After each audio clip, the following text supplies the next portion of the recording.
From the Oklahoman newsroom, this is an OSU update. I'm Jenny Carlson. The Cowboys have started spring football, if you can believe it. One practice is already in the books and more to come before OSU reaches their spring break and takes a week off. But Kyle Fredrickson joins us on the phone to dissect some of the early spring football issues. And Kyle, a couple of interesting things that came out Monday as Mike Gundy had a press conference today. The Cowboys opened spring practice, and we got a chance to look at the depth chart and hear about some different things. But one of the things that came out was this, some of these positions the Cowboys are thin at when you start looking at cornerback and left tackle. Where do those positions sit right now, and what are the coaches hoping to achieve, maybe could happen by the time the spring is out, especially with those two really thin positions? Yeah, it's kind of fascinating because I think this is an OSU team that's going to go into the year, probably ranked in the top 10, top 15 by most polls, and that says a lot considering the holes you mentioned at cornerback and at left tackle. Ramon Richards was the returning starter at corner. We learned on Monday that he's been moved to safety. Will play a little bit of corner at times if needed, but for the most part, at corner right now, the Cowboys bring back. They're going to be relying on several redshirt freshmen to possibly fill those roles.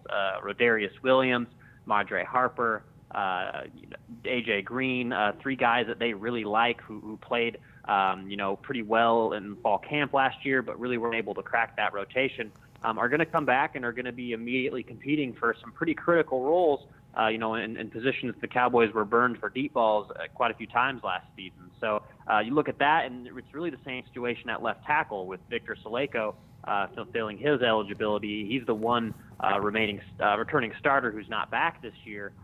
The Cowboys, from what Mike Gundy said, are probably going to go with Dylan Galloway, another redshirt freshman who's going to play that left tackle role, a guy from Coppell, Texas. So, these are two spots that are definitely a concern for the Cowboys, but it's also sort of an ongoing picture for this team. Mike Gundy says that he'd like to get 2 graduate transfers into the program before fall camp starts, and if they're going to get 2 guys, those are going to be the positions that they're going to look at, and it'll be interesting to see sort of how that shapes up as we get closer to fall. Yeah, and Kyle, they have a couple guys that are potential candidates, a left tackle from Cal and a cornerback from Clemson, right? Yeah, Aaron Cochran's a California left tackle, 6'8", 350 pounds, would really be able to come in immediately and solidify that position, in a lot of ways, similar ways that Saleko did a couple years ago when he transferred in from UAB. Cochran's an interesting case because he hasn't taken that many visits from what I've heard. He has been to Stillwater, especially with the connection that he shares on the roster. He was actually part of the same recruiting class as Chad Whitener out there at Cal before Whitener eventually transferred back. So I would assume that Whitener is playing a kind of a lead role in his recruitment. In terms of Baker, Adrian Baker from Clemson, he's a guy who's taken several visits, OSU and Texas Tech included. A guy who missed all of last season at Clemson with an ACL tear, but had 3 starts and a pair of interceptions in 2015, obviously for a very talented Clemson defense. So those are 2 guys who are very high on OSU's list, 2 guys who certainly would get the opportunity to play right away should they choose OSU. And that's a pretty good way to lure some guys in, and, considering they're going to have quite a few options to figure out where they're going to play their 5th year. Well, unlike cornerback and left tackle, a position that really is solidified for the Cowboys is the quarterback spot. Everybody knows Mason Rudolph coming back. But Kyle, Mike Gundy talked on Monday about the desire to institute the J.W. Walsh package, if you will. Once again, no J.W. Walsh, obviously, but some backup candidates that could potentially play more of a short yardage, goal line type of role in this Cowboy offense. They'd really like that backup quarterback to fill that spot.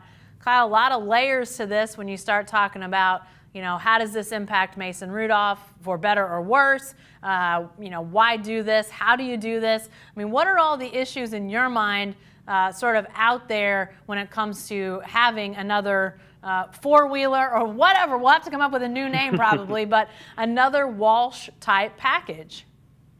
Yeah, it's really interesting. When I'm listening to Mike Gundy make those comments, we've heard this from him before last offseason, heading into the 2016 year, about the want to get another JW-type player to be that red zone bulldozer that we've seen the Cowboys use that season to so much success. But the more I hear Gundy talk about it, the more I really wonder how serious he is about it. Because let's really break this down, pretty logically. The situation that OSU had with J.W. Walsh in his senior year, just sort of the leadership he brought to the team, the unselfishness to play that role and let Mason Rudolph do his thing. I mean, I don't know that they're ever going to find themselves in that type of position with that type of athlete. So as much as Gundy would like to have a player like that, it's hard for me to believe that kind of all the stars are going to align where Rudolph is going to be okay with another guy coming in to take some of those red zone reps, especially if it's a young guy, considering that the two players who are most likely to fill that role are going to be sophomore John Kolar and redshirt freshman Keandre Woodtee. So you're talking about a senior quarterback, a guy who has NFL aspirations, who has shown, an ability to pull it down and run when he needed to last year in those key situations. Asking him to hand the reins to a young, untested player is a little hard for me to believe, especially too when the Cowboys have such a resurgent run game with Justice Hill. Now he's not necessarily that goal line back that they maybe wish that they had with Chris Carson, but with the improvements they made up front, I don't know that having that running quarterback is necessity. At the same time, I think Mike Gundy is very smart for coming out and saying, hey, we'd like to find this guy. For several reasons. They're looking for dual threat quarterbacks. They want a guy who can do multiple things. And he also wants to get it into the heads of these opposing defensive coordinators, for them not to really know what to expect when the Cowboys play. If we know anything about Mike Gundy, is he loves playing mind games when he's able to sort of get in the heads of his opponents. And to me, this sort of feels like spitballing. But, as we continue through the spring and we see Woodtee and Kolar develop, these are two guys who both are very sufficient runners, guys who are very athletic, who could certainly have the ability to develop into that role. But the way I see it right now, I think it'd be a long shot for Gundy to take Rudolph off the field, really for any reason. Yeah, and as the spring goes on, and Rudolph probably won't play a ton. They're gonna give these other guys a chance to play. You mentioned Kolar, you mentioned Woodtee. The guy I'm maybe most intrigued by is Jelani Woods, Kyle. Mike Gundy saying yesterday the 6'6", 6'7" true freshman, however tall he is weighing in at 253 right now, but Gundy thinks he could go as high as 270. What a load that guy will be. Yeah, we're talking about some Ben Roethlisberger type stuff when you're throwing out those numbers, which is definitely for OSU fans has got to be intriguing, and just being able to see Jelani Woods on the practice field for the first time on this week. It was really cool to see him out there because he is every bit of 6'7". He is a very large human. He had a lot of success out at Ellenwood, Georgia, and to sort of see Mike Yurcich really get to be hands-on with him for the first time was pretty neat. This is a guy that they do have very high hopes for. I think a redshirt season is all but guaranteed at this point. Considering how solidified Mason Rudolph's role is and how high they are, especially on Keandre Woodtee. But yeah, here's a guy who eventually could maybe really be a JW and a Mason Rudolph, a guy who could be a bulldozer and also throw it down the field. So something very interesting to watch and a guy that you would not want to see in a dark alley, that's for sure. Yeah, by the way, that's why I want to see him this spring, because I don't think we're going to get to look at him in the fall very much. I don't think he's going to get much playing time, so we got to check him out this spring. Before we let you go, Kyle, lastly, let's talk about the running back position, because much like Mason Rudolph at that quarterback position, Justice Hill, running back, solidified. Cowboys know what they've got in him, which is a spectacular talent heading into a sophomore season. So there's going to be a lot of backup guys that are going to be getting looks this spring.